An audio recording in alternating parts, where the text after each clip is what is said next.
Hamlin's pit crew comes in clutch. Byron and Blaney's pit crew, well, they kind of screwed it up for him. And yeah, Kyle Larson runs the talent. All this and more on the Darlington race breakdown on this episode of Rippin' Fences.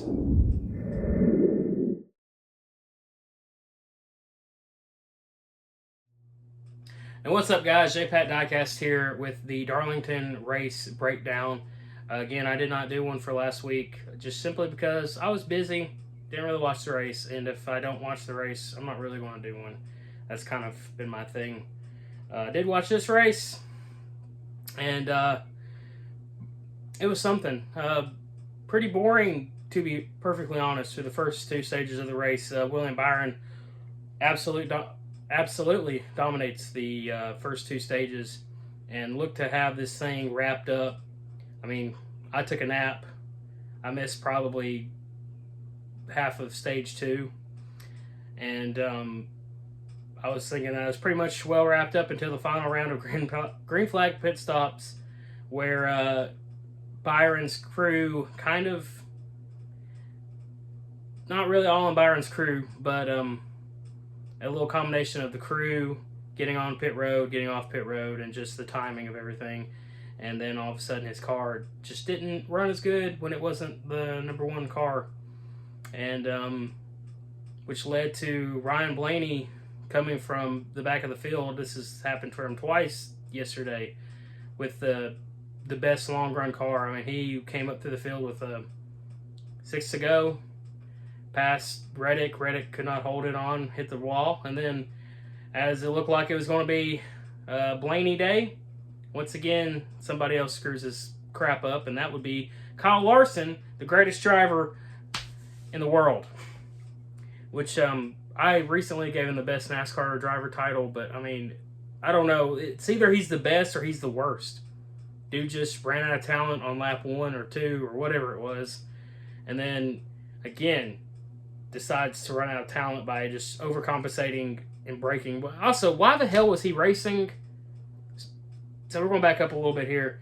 I'm going a little more off script with this one because there really wasn't that much to talk about other than the end of the race, in my opinion. So I know that a lot of people are pissed off because they think Bubba Wallace dumped the 5 on purpose to give Reddick a chance. I thought that too. I thought that as well at first, and it's kind of hard to see when you first see it, but the trajectory, the analysis that they did of the braking, Larson just braked. And if you look at the cameras, the onboard cameras, you can see that Larson just decides to let off the gas and brake check Bubba. And there's some people who still think Bubba did it on purpose, and if you still think that, I don't think you've ever seen a race or even know how driving works, because it's pretty obvious the 5 just brake checked him. The 23 had no time to. 23 had absolutely no time to react. I don't know. You can think what you want to think, but it's pretty obvious that Larson just sucked yesterday, and he tends to suck every time he's in a throwback. Ever since 2022, he has wrecked his throwback car. And this was the best one he had, and it was the best in show, and he just trashed it. I mean, it's kind of a petty reason not to like Larson, but it just makes me so mad, because I was like, the one time I'd be okay with him winning a race, he just says, "Nah, you know what? I'm gonna suck. I'm gonna lose control and wreck, whatever." That's neither here nor there. And then final pit stop, Blaney's crew sucks, absolutely sucks, and screws him out of winning. It just don't understand that. They need to get a fire lit under them. And Denny Hamlin's crew got him out first. Denny Hamlin did not have the best car, and really kind of Mickey Moused his way into a win there. I say that, but his crew got him out first, and it was pretty much checkered, and they won. So that trophy needs to go to the pit crew, not Denny Hamlin. Other things to note, there's a lot of comers and goers, I think. That's probably really unprofessional to say, but like I said, I fell asleep at one point because it was just so boring. You had drivers like Chase Elliott just pull a top 10 out of their butts because I think the nine was a good run car. I also saw Kyle Busch making up some gains at the final stage. Those cars were crap cars through most of the day. Sub 20 cars. I don't know what's going on with that 9 team. I don't know if it's Chase. I don't know if it's Gustafson. I don't know. I do know that when Chase said, I saw a tweet where Chase said probably should have taken a couple rounds out, and Gustafson said, "Well, hindsight's 2020." Well, do your job, because if it's on you, you've been missing the setup every week, bub. And the 9 car is the worst car at Hendrick, and that's unacceptable because I think Chase and Larson and Byron are very, like, they're top 10 drivers, top 5 even if you want to argue it, and there should be no reason Chase is running in the 20s.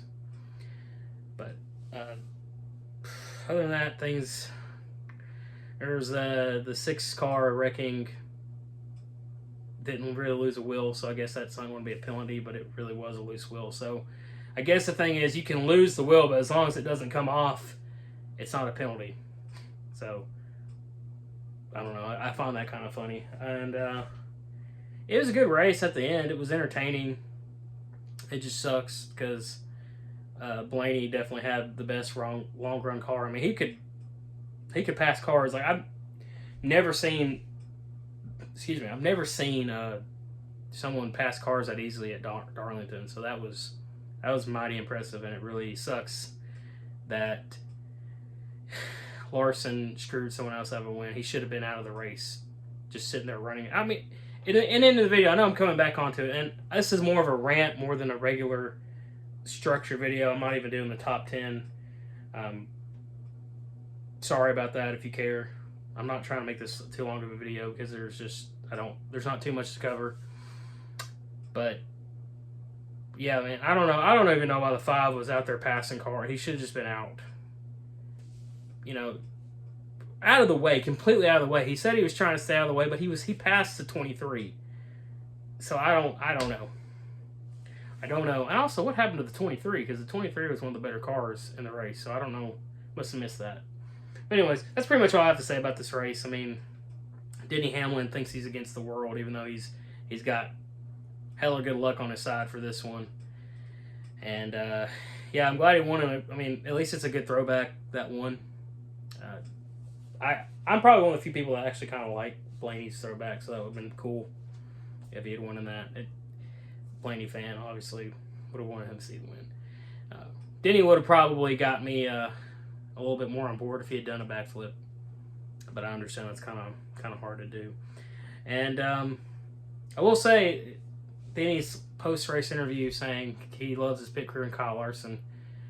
It's so smart-ass, but he's so right, because, I mean, Kyle Larson just running out of talent won him that race. And also there was a little exchange with Ryan Blaney and Michael Jordan after the race. MJ was going to congratulate Blaney, and Blaney was like, well, if your boy hadn't wrecked Larson, which I don't know if he'd seen the trajectory or what, but I mean, I'd be in the same boat. I'd be pretty pissed, especially if I didn't see the trajectory from what I see. From what you see without getting in the in-car and the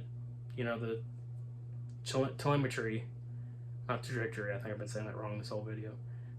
Yeah, it looks like he dumped him, but no. Anyways, guys, that's pretty much it for this video. If you enjoyed it, subscribe, leave a thumbs up.